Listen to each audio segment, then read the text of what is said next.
Students, welcome again to Winners Chemistry by Sunil Mark.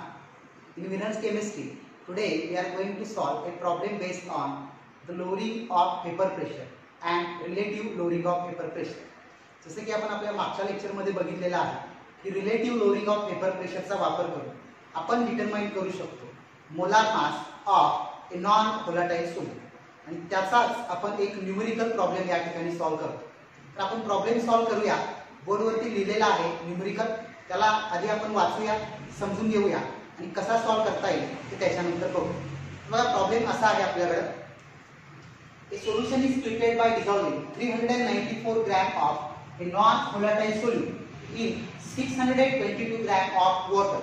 The vapor pressure of the solution is found to be 30.74 mmHg at 30 degrees Celsius.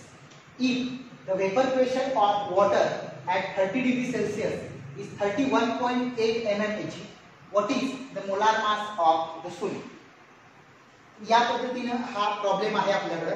आपण याला solve करायसाठी पुन्हा given काय आहे, formula काय वापरता येईल आणि सोल्युशन कसं लिहिता येईल याच्याबद्दल बघू. तर आधी प्रॉब्लेम वाचता वाचता पुन्हा एकदा आपण गिव्हन काय काय आहे ते लिहूया.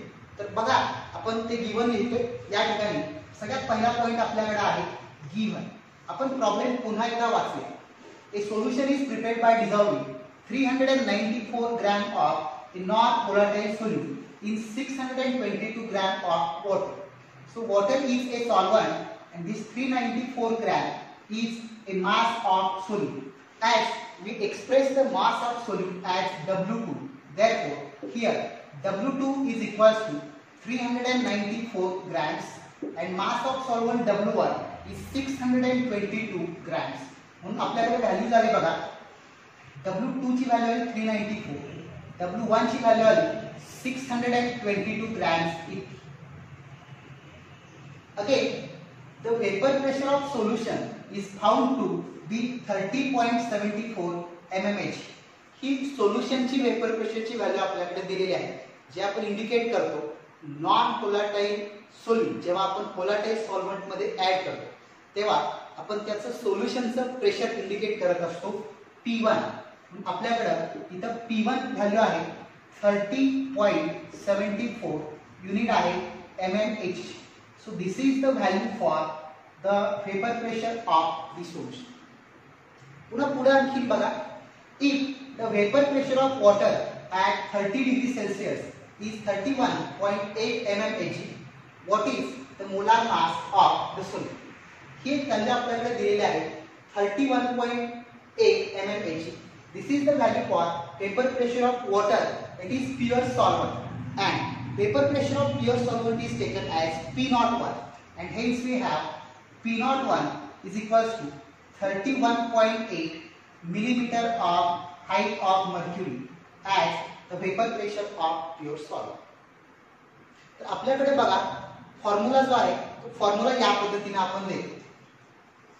Molar mass of solute from relative lowering of vapour प्रेशरचा जो फॉर्म्युला आपल्याकडे आहे तो या पद्धतीने आहे P01 minus P1 divided by P01 is equals to W2 into M1 divided by M2 into W1.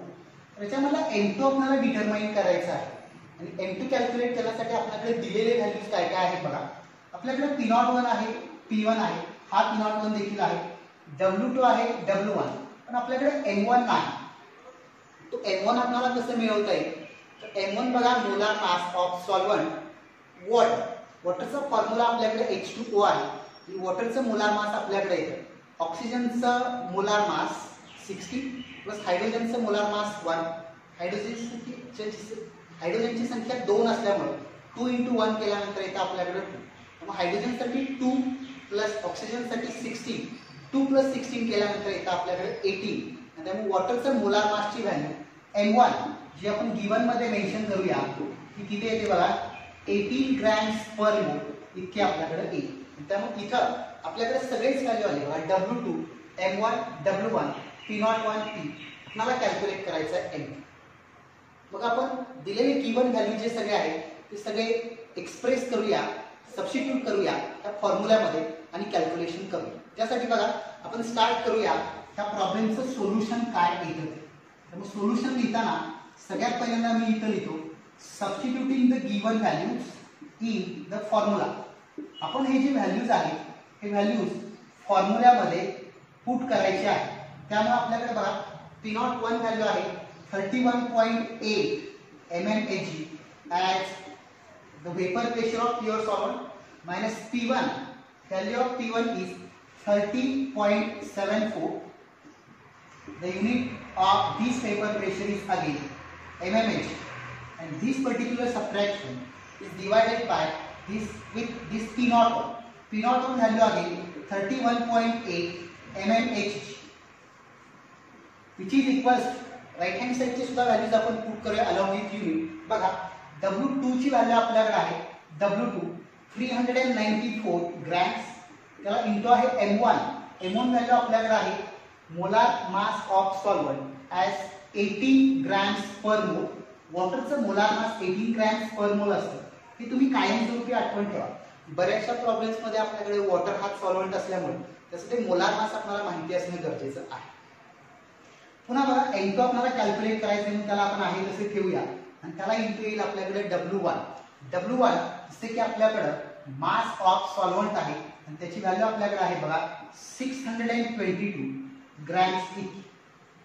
तर हे कॅल्क्युलेशन आपल्याला करायचं अत्यंत सोप्या पद्धतीचं हे कॅल्क्युलेशन आहे आणि ते आपण आता काय करतोय बघा पुढे नेतो. तर याच्यामध्ये 31.8 मायनस 30.74 डिवाइडेड बाय 31.8 हे आधी कॅल्क्युलेशन आपण करू. 31.8 मायनस 30.74 जर आपण सबट्रॅक्शन केलं तर व्हॅल्यू येईल बघा 1.06 mmHg इतकी आणि याला डिवाइडेड बाय आपल्याकडे 31.8 mmHg. आणि पुन्हा राईट हँड साइडला आपण बघितलं तर बघा हे ग्रॅम्स कॅन्सल होऊन जाईल आणि त्यानंतर मोलार मास युनिट आपल्याकडे राहील ग्रॅम्स पर मोल इतकं. जर आपण ही राईट हँड साइडचा W2 into M1 divided by W1 त्या सगळ्याचं कॅल्क्युलेशन जर करून घेतलं तर त्याच्यासाठी आपल्याकडे व्हॅल्यू येईल 11.40. तुम्ही हे कॅल्क्युलेशन करून बघू शकता लॉगॅरिथमिक टेबल वापरून. 394 into 18 divided by 622 it comes at 11.40. त्याचं युनिट आपल्याकडे आहे ग्रॅम्स पर मोल आणि याला डिवाइडेड बाय येतं बघा आपल्याकडे M2 जे मोलार मास ऑफ सोल्यूट आपल्याला डिटरमाइन करायचं. मग आपण हा molar mass of solute calculate करायला M2 लेफ्ट हँड साइडला घेऊया. लेफ्ट हँड साइडचे सगळे व्हॅल्यूज राईट हँड साइडला घेऊ त्याचे कॅल्क्युलेशन करू आणि म्हणून येईल बघा आपल्याकडे therefore M2 is equals to we have to take these values of left hand side towards the right hand side. So this 31.8 will get multiplied to this 11.40. Before this mmHg gets cancelled and M2 comes as 11.40 into 31.8 and this value is divided by 1.06. हा numerator त्याला divided by आणि हे जर calculation आपण केलं तर ह्या कॅल्क्युलेशनचा answer आपल्याकडे येईल. बघा हे कॅल्क्युलेशन तुम्ही लॉगॅरिथमिक टेबल कॅल्क्युलेट करून बघा. व्हॅल्यू आपल्याकडे 342 ग्रॅम्स पर मोल and hence the molar mass of solute is 342 grams per mole. ह्या प्रॉब्लेम मध्ये बघा आपण प्युअर सॉल्व्हंटचं वेपर प्रेशर, सोल्युशनचं वेपर प्रेशर, सॉल्व्हंटचं मास, सोल्यूटचं मास आणि सॉल्व्हंटचं मोलार मास इतके व्हॅल्यूज वापरून molar mass of solute determine केलेला आहे. तर या प्रॉब्लेमच्या निमित्ताने मी तुम्हाला आणखी एक महत्त्वाची गोष्ट सांगू इच्छितो. प्युअर सॉल्व्हंटचं वेपर प्रेशर आणि सोल्युशनचं वेपर प्रेशर आयडेंटिफाय करणं ही अत्यंत सोपी गोष्ट आहे. आणि ह्या प्रोसेसमध्ये आपण बघू शकतो की प्युअर सॉल्व्हंटचं वेपर प्रेशर हे नेहमी हायर असतं, सोल्युशनचं वेपर प्रेशर लो आहे.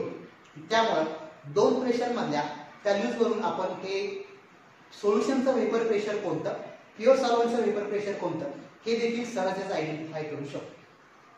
वॉटर ज्या ज्या ठिकाणी अशा प्रॉब्लेम्स मध्ये सॉल्व्हंट म्हणून येईल तर तुम्ही मोलार मास आठवणी ठेवा. वॉटरचं मोलार मास 18 ग्रॅम्स पर मोल इतकं आहे. तर बघा या ठिकाणी आपण हा फॉर्म्युला वापरला, हे व्हॅल्यूज त्याच्यामध्ये सबस्टिट्यूट केले आणि आपल्याकडे आन्सर आलेला आहे 342 ग्रॅम्स पर मोल. मला वाटतं हा प्रॉब्लेम तुम्हाला समजला असेल तर चांगली गोष्ट आहे. आणि मागच्या वेळेस जसं आपण राऊंड्स लॉ मध्ये बघितलेलं होतं की एक प्रॉब्लेम एक्सप्लेन करून तुम्हाला दुसरा एक प्रॉब्लेम होमवर्कला दिलेला होता. तर काही विद्यार्थ्यांनी कमेंट्स मध्ये त्याचा आन्सर दिलेला आहे. बरेच विद्यार्थी जे हा व्हिडिओ बघतात त्यांनी कमेंट्स मध्ये याचा आन्सर देण्याचा प्रयत्न करत नाही. तुम्हाला पुन्हा बघा दाखवता येऊ शकतं की तुम्ही हा प्रॉब्लेम सॉल्व्ह करताय. त्यासाठी तुम्हाला आज देखील एक प्रॉब्लेम आपण होमवर्कला देऊया, ज्या प्रॉब्लेमचं आन्सर तुम्ही पुन्हा कमेंटमध्ये आपल्याला द्यायचं आहे. जसं आपण ह्याच्या आधीचा प्रॉब्लेम सॉल्व्ह केलाय अगदी त्याच पद्धतीने तुम्हाला सॉल्व्ह करायचा आहे. मग हा प्रॉब्लेम आपण वाचूया आणि त्यानंतर त्याला कसं सॉल्व्ह करायचं याची ट्रिक सांगू, त्यानंतर आपण हा आजचा आपला व्हिडिओ स्टॉप करू. तर बघा प्रॉब्लेम या पद्धतीने आहे.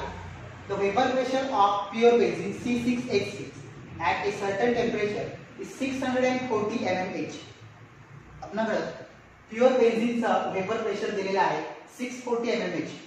A non-volatile solute of mass 2.315 gram is added to 49 gram of benzene. 49.0 gram of benzene is added with 2.315 gram of a solute. So this is the mass of solute, this is mass of solvent, this is the vapor pressure of pure solvent. On addition of this much amount of solute into this much amount of solvent, the vapor pressure of solution is found to be 600 mmHg. हे सोल्युशनचं vapour pressure आहे आणि आपल्याला calculate करायचं आहे molar mass of solute.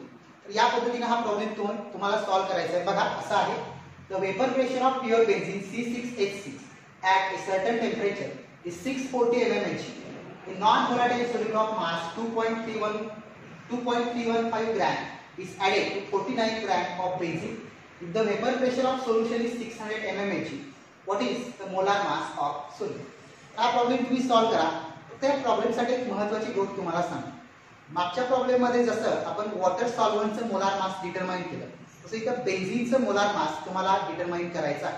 आणि या बेन्झीनच्या molar माससाठी मी तुम्हाला 2 atomic मासेसची value provide करतो. ते देखील तुम्ही ह्या प्रॉब्लेम बरोबरच नोट डाऊन करून घ्या. Atomic mass of benzene can be calculated by using atomic mass of carbon as 12 and that of hydrogen is 1. आणि फॉर्म्युला तुम्हाला दिलेला आहे बेन्झीनचा C6H6. बघा या पद्धतीने हा प्रॉब्लेम सॉल्व्ह करा. तुमचे आन्सर्स पुन्हा तुम्ही ह्या व्हिडिओच्या खाली असणाऱ्या कमेंट बॉक्समध्ये कमेंट करा. थँक्यू.